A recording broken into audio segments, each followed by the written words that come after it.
Hello viewers, welcome to the super women academy. आज हम फिर एक नए टॉपिक के साथ आए हैं, जो कि हमारे टॉपिक का नाम होगा NCF, नेशनल करिकुलम फ्रेमवर्क। ठीक है, 2005। अब इसको पूरा ऐसे बोला जाता है NCF 2005। NCF को हिंदी में हम बोलते हैं राष्ट्रीय पाठ्यचर्या रूपरेखा 2005। अब जो ये हमारा NCF था, इसमें इन्होंने क्या था, ये भाई NCF क्यों बनाया गया, ये क्या चीज़ थी। तो जो NCF था वो हमारे जो एजुकेशन है, जो हमारा शिक्षा विभाग है, उसके अंदर जो जो दिक्कतें थी या जो जो प्रॉब्लम्स थी, उनको ठीक करने के लिए ही जो है NCF बनाया गया। अब इस NCF के अंदर हमारे जितने भी मतलब प्रॉब्लम्स थे, उनको सोल्व करने के लिए इसको बनाया गया। इसीलिए ही इसको जो है सुधारात्मक कदम माना जाता है कि भाई यह एक शिक्षा क्षेत्र के अंदर एक सुधारात्मक जो है कदम था। फिर जो NCF है, सबसे पहले 14 जुलाई 2004 को इसकी एक बैठक बनाई गई, जो कि 35 सदस्यों की एक बैठक कमेटी थी। अब इस कमेटी के जो अध्यक्ष थे वो यशपाल जी थे।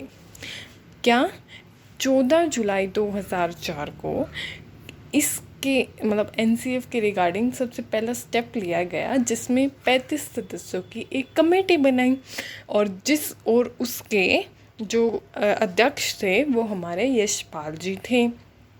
फिर ये होने के बाद अब भी बोला जाता है कि भाई जो NCF है, उसको NCF इंट्रोड्यूस हुआ था रविंद्रनाथ टैगोर के एक निबंध से, जो कि सभ्यता एवं प्रगति पर जो है उन्होंने एक निबंध लिखा था। उसी में ही उन्होंने जो है इसके रिगार्डिंग कुछ बात की थी, जिसके बाद जो है NCF बनने की डिमांड उठी। ठीक है, अब NCF का सूत्र क्या है, तो ये है लर्निंग बाय डूइंग है, लर्निंग विदाउट बर्डन है, वो दूसरे का है, और बिना भार या बोझ के अधिगम कराना ही जो है NCF का सूत्र है। ठीक है, अब इसका क्या मतलब था कि भाई जैसे बच्चे होते हैं, उनको जो है बिना बोझ के, ठीक है, बिना भार के उनको जो है अधिगम कराना। पहले देखते थे कि भाई बच्चों की जो है वज़न से भी भारी जो है उसकी किताबें होती थी, जो कि वो डेली लेके जाता था, जिससे उसे मतलब जो है फिज़िकली डिसेबिलिटीज़ बच्चों में मतलब देखी गई इनकी वजह से।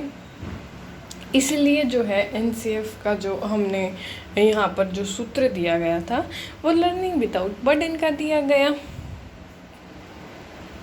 अब जो NCF है 22 भाषाओं में लिखा गया है, और इसे 17 स्टेट्स के अंदर जो है लागू किया गया। अब NCF के उद्देश्य देखो, हमारा जब सूत्र ही ये है बिना बोझ के अधिगम कराना, तो NCF का एक उद्देश्य ऑब्जेक्टिव यही हो गया कि भाई बिना बोझ के अधिगम कराना और करके सीखने पर बल दिया गया।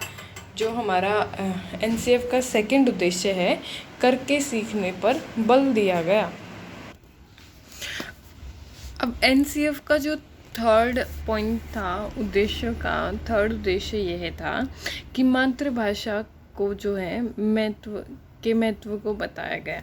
मतलब जो हमारा NCF है, उसमें जो है जो हमारी मदर टंग होती है, उसकी इम्पोर्टेंस को जो है बताया गया। फिर इनका जो नेक्स्ट उद्देश्य था वो ये था कि भी मूर्त से अमूर्त, ज्ञात से अज्ञात पर जोर दिया जाए। जो हमारी मूर्त जो कॉन्क्रीट थिंग्स होती हैं या कॉन्क्रीट थिंकिंग होती है, उससे जो है बच्चों को एब्स्ट्रैक्ट थिंकिंग तक लेकर जाना जो है वो जो है इसका उद्देश्य था NCF का। ठीक है, ये हमारे कुछ उद्देश्य थे। अब हम देखेंगे एनसीएफ के मार्गदर्शक सिद्धांत।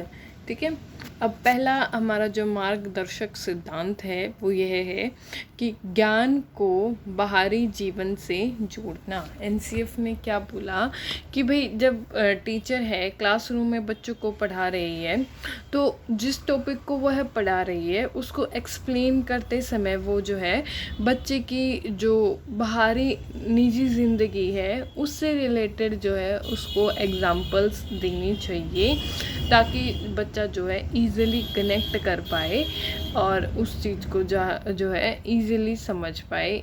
ठीक है, ज्ञान को बाहरी जीवन से जोड़ना। अब सेकंड था रटने की प्रणाली को ख़त्म करना। अब जो हमारे यहाँ पर रॉट लर्निंग होती थी उस लर्निंग को हटाकर जो है बच्चों को एक ऐसी लर्निंग करवाना जो कि उनके लिए यूज़फुल हो और बेनिफिशियल हो। ठीक है, थर्ड, शिक्षा पाठ्य पुस्तक केंद्रित न हो। अब उन्होंने बोला कि भाई जो एजुकेशन है वो खाली जो हमारी बुक्स होती हैं उन पर सेंटर्ड नहीं होनी चाहिए। बच्चे को जो है ओवरऑल जो है एजुकेशन देनी चाहिए उसको आगे, मतलब कि जैसे अलग अलग टॉपिक्स पर उनको एजुकेशन जैसे वोकेशनल, उनको कभी कभी टीचर को जो है के द्वारा जो है उनको वोकेशनल ट्रेनिंग के बारे में उनको बताएं कि भाई अब फ्यूचर में उनको क्या करना चाहिए, उनको जो है ओवरऑल नॉलेज प्रोवाइड करवानी चाहिए। ठीक है, ना कि जो है खाली सिर्फ टीचर को ये हो कि भाई उसको सिर्फ अपना सिलेबस कंप्लीट करवाना है। नहीं, बच्चों को जो है हमें ओवरऑल डेवलपमेंट करना है जिसके लिए टीचर को जो है बच्चों को अलग अलग फील्ड्स के बारे में जो है उनको बताया जाना चाहिए क्लासरूम के अंदर। अब नेक्स्ट इन्होंने बोला कि भाई जो कक्ष है वो लचीला होना चाहिए। लचीला का मतलब यदि बच्चों का मूड एकदम से फ्लक्चुएट हो गया क्लासरूम के अंदर, अब वो जो है कंसंट्रेट नहीं कर पा रहे हैं अपनी क्लास के अंदर, तो टीचर के द्वारा क्या है उनको जो है ऐसा मतलब इतनी फ्लेक्सिबल होनी चाहिए क्लासरूम टीचर के द्वारा कि भाई जब जैसे ऐसी सिचुएशन फेस करने लग जाए टीचर तो वो उस टॉपिक को वहाँ छोड़कर दूसरी चीज़ जो है एक्सप्लेन करे या बताए जो कि उनकी फर्दर लाइफ से रिलेटेड हो, जिससे बच्चा फिर दोबारा से टीचर से जो है कनेक्ट कर सके और फिर टीचर को जो है दोबारा से अपना टॉपिक शुरू कर देना चाहिए। तो इसीलिए बोला गया एनसीएफ के द्वारा कि भाई जो कक्ष है वो लचीला होना चाहिए। फिर नेक्स्ट पॉइंट आता है राष्ट्रीय महत्व, राष्ट्रीय बिंदु को शिक्षा में शामिल करना कि जो बच्चा है उसको जो हमारी नेशन है, नेशन की इम्पोर्टेंस को और जो हमारे इम्पॉर्टेंट पॉइंट्स हैं नेशन से रिलेटेड उनको जो उन सभी चीज़ों को भी जो है शिक्षा के अंदर शामिल करके जो है बच्चे को एजुकेशन प्रोवाइड करनी चाहिए उन राष्ट्र के रिगार्डिंग भी। ठीक है, ये हमारे कुछ एनसीएफ के मार्गदर्शक सिद्धांत थे। अब हम नेक्स्ट पढ़ेंगे एनसीएफ के सुझाव। अब एनसीएफ ने टोटल जो है 20 सुझाव दिए थे। अब हम उन सुझाव के बारे में पढ़ेंगे। पहला था कि खेल का महत्व। उन्होंने मतलब एनसीएफ ने बोला कि वे बच्चों की ज़िंदगी, मतलब जो बच्चों की स्कूली ज़िंदगी है उसमें एजुकेशन को ही नहीं बल्कि खेल को भी महत्व देनी है, क्योंकि बच्चे की हमें जो है ओवरऑल डेवलपमेंट करनी होती है। यदि हम उसको सिर्फ एजुकेशन से ही रिलेट रखेंगे तो उसका सिर्फ जो है जो हमारा कॉग्निटिव डेवलपमेंट होता है, मेंटल डेवलपमेंट होता है वो इम्प्रूव होगा, लेकिन बच्चे की जो फिज़िकल हेल्थ होगी वो कहीं ना कहीं जो है पीछे रह जाएगी और फिर वो भी जब फिज़िकल हेल्थ जो वो डिस्टर्ब हो जाएगी तो कहीं ना कहीं जो है बच्चे का मेंटल हेल्थ जो होगी वो ऑटोमेटिकली डिस्टर्ब हो जाएगी। तो इसीलिए जो है एनसीएफ ने सुझाव दिया कि भाई स्कूल के अंदर जो है खेल का महत्व भी होना चाहिए। फिर शिक्षा को सूत्र से पढ़ाना चाहिए। अब जो हमने अपनी प्रीवियस क्लास थी टीचिंग वाली, जो टीचिंग में हमने सब टॉपिक्स पढ़े थे, उसमें हमने सूत्र पढ़े थे। अब इन्होंने बोला एनसीएफ ने कि भाई जो शिक्षा है वो सूत्रों से पढ़ाना चाहिए। उन जो सूत्र दिए थे उन सूत्रों से जो है कक्षा को जो है शिक्षा मतलब क्लास में बच्चों को जो है पढ़ाना चाहिए, ताकि वो जो टीचर है उसके जो टीचिंग है वो थोड़ी सी और ज़्यादा जो है इफ़ेक्टिव बने, ठीक है, और उसकी टीचिंग बेनिफिशियल हो जाए।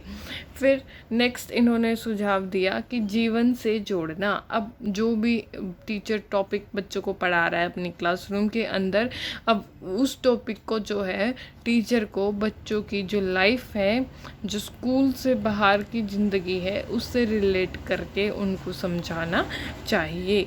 अब इन्होंने बोला, एनसीएफ ने सुझाव दिया कि भाई बच्चों को जो है ये मोटी मोटी किताबें नहीं देनी चाहिए, ये जो है सिर्फ बच्चों पर जो है बर्डन क्रिएट करती है। फिर नेक्स्ट इन्होंने सुझाव दिया कि कम्युनिटी, अब कम्युनिटी से रिलेटेड रखना चाहिए बच्चों को, ठीक है। फिर इन्होंने नेक्स्ट सुझाव दिया कि हार जीत प्रतिस्पर्धा। अब इन्होंने बोला कि भाई एक जो है हेल्दी कंपटीशन क्लास के अंदर रखना चाहिए, ये नहीं कि बच्चों के अंदर जो है एक दूसरे के प्रति घृणा पैदा हो हार जीत के रिगार्डिंग, ठीक है। फिर लाइब्रेरीज़, इन्होंने बोला कि भाई स्कूल्स के अंदर जो है लाइब्रेरीज़ होनी चाहिए, क्लास इंटरेक्टिव हो, शिक्षा बोझ न लगे। अब बच्चों को ऐसी शिक्षा करवाना है कि शिक्षा जो है बच्चों को बोझ न लगे। नैतिकता होनी चाहिए, मोरलिटी, ठीक है, बच्चों के अंदर मोरलिटी डेवलप होनी चाहिए। फिर शिक्षा का व्यवहारिक रूप होना चाहिए। अब जो शिक्षा है, एजुकेशन है, उसका एक बिहेवियरल एस्पेक्ट होना चाहिए। अच्छा वातावरण होना चाहिए स्कूल का, क्लासरूम का, ठीक है, हेल्दी एनवायरनमेंट करना। स्किल्स पर बल देना चाहिए, जो हमारी स्किल्स होती हैं LSRW, listening skill, speaking skill, reading skill and हमारी राइटिंग स्किल होती हैं। उन्होंने बोला एनसीएफ ने कि भाई बच्चों की जो है स्किल्स पर जो है ज़्यादा ध्यान देना चाहिए, एज जो हम इंग्लिश ग्रामर पोर्शन को छोड़कर, जैसे हम इंग्लिश ग्रामर मतलब इंग्लिश सीखते हैं, जो हमारा इंग्लिश सब्जेक्ट होता है, हमारे स्कूल्स के अंदर क्या होता है कि भाई वो जो है ग्रामर्स पर ज़्यादा जो है ज़ोर देते हैं कि भाई बच्चे को जो है ग्रामर आ जाएगी तो उसको जो है इंग्लिश आ जाएगी। लेकिन इन्होंने बोला एनसीएफ ने कि भाई ग्रामर पोर्शन पर ना इतना बल देने के बजाय जो है स्किल्स पर बच्चों पर जो है ध्यान देना चाहिए, बच्चों की स्किल्स डेवलप करवानी है। LSRW, listening, speaking, reading and writing. फिर उन्होंने बोला कि भाई बहुभाषिक होनी चाहिए। अब इन्होंने जो है यहाँ पे त्रिभाषा के बारे में बोला। अब त्रिभाषा इन्होंने बोला कि भाई जो है मदर टंग होनी चाहिए, इंग्लिश लैंग्वेज होनी चाहिए और हिंदी लैंग्वेज होनी चाहिए, बहुभाषिक होनी चाहिए।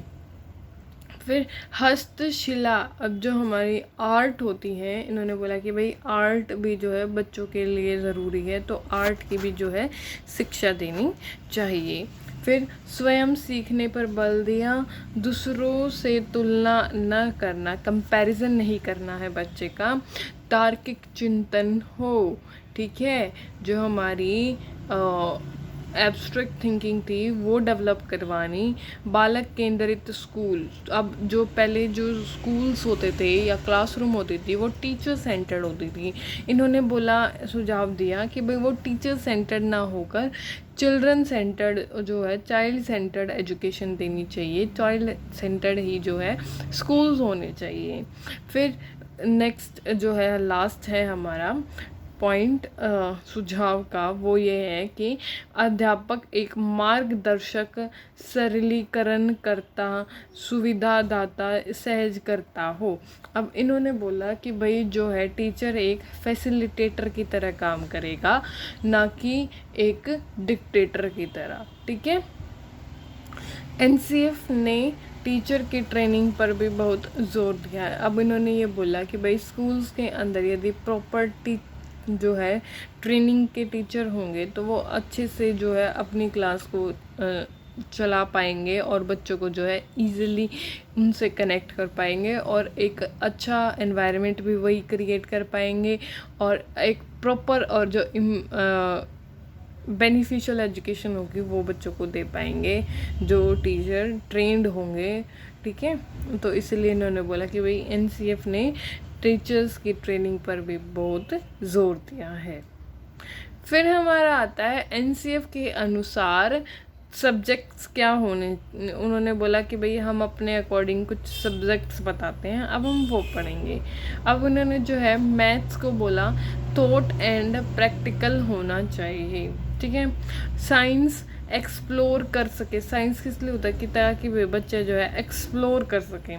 सोशल साइंस कल्चर, जो हमारा कल्चर है, संस्कृति है, से जोड़ना करके सीखने पर जो है सोशल साइंस का जो है ज़्यादा बल दिया जाता, मतलब होता है इसके अंदर। अब एनसीएफ एक रचनावाद अप्रोच है। एनसीएफ के अनुसार पाठ्य पुस्तकें संसाधन के रूप में हैं, मतलब उन्होंने बोला कि भाई जो ये हमारी बुक्स होती हैं ये सिर्फ एक संसाधन के रूप में है, रिसोर्स के रूप में है, ये नहीं है कि भाई जो हमारी बुक्स हैं वही सब कुछ है, नहीं। एनसीएफ के चेयरपर्सन जो है प्रोफेसर यशपाल जी थे। शिक्षा बच्चे की अभिरुचि के अनुसार होनी चाहिए। अब इन्होंने बोला कि जो एजुकेशन है वो चिल्ड्रंस के इंटरेस्ट के अकॉर्डिंग होनी चाहिए। यदि बच्चा फेल हो, इन्होंने बोला कि भाई यदि एक क्लासरूम में बच्चा फेल होता है तो वो बच्चा फेल नहीं हो रहा, वो पूरी क्लासरूम मतलब नहीं, वो जो है पूरा स्कूल सिस्टम है वो जो है वो फेल हो रहा है। ठीक है, वो स्कूल की असफलता है कि भाई बच्चा जो है फेल हुआ है। अब नेक्स्ट इन्होंने बोला कि भाई शिक्षा का अधिकार संवैधानिक अधिकार है, मतलब जो शिक्षा का अधिकार जो है एक कॉन्स्टिट्यूशनल जो है अधिकार है, संवैधानिक अधिकार है।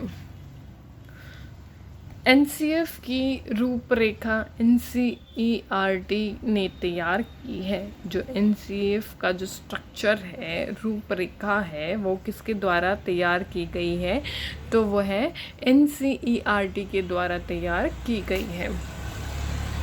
अब इन्होंने बोला कि भीड़ भाड़ वाली कक्षा में कौन सा बालक निरर्थक हो जाता है, तो सृजनशील बालक। ये ऐसे क्वेश्चंस पूछ सकते हैं आपको। ठीक है, जो क्रिएटिव बच्चा है वो अपने आप को जो है निरर्थक फील करेगा एक फुली क्राउडेड क्लास के अंदर। पर्यावरण की चिंताओं के प्रति जागरूक हमारी शिक्षा में होनी चाहिए कि भाई जो है हमारे एनवायरनमेंट है उससे जो है बच्चों को जो है उससे भी रिलेट करना है कि भाई वो उसके बारे में जो है चिंता करे, एक अलग से जो है वो स्टेप्स उठाए ताकि वो अपने पर्यावरण से जुड़ सके और उसको जो है अच्छे से संभालने की जो है प्रैक्टिसेस करे। ठीक है, ये आज हमारा जो है एनसीएफ का टॉपिक कंप्लीट होता है। यदि आपको वीडियोस अच्छी लग रही हो तो please like and subscribe my channel. If you have any problem और any issues you can comment on my comment box. और यदि आपको वीडियोस अच्छी लग रही है तो please like and subscribe and thank you for watching.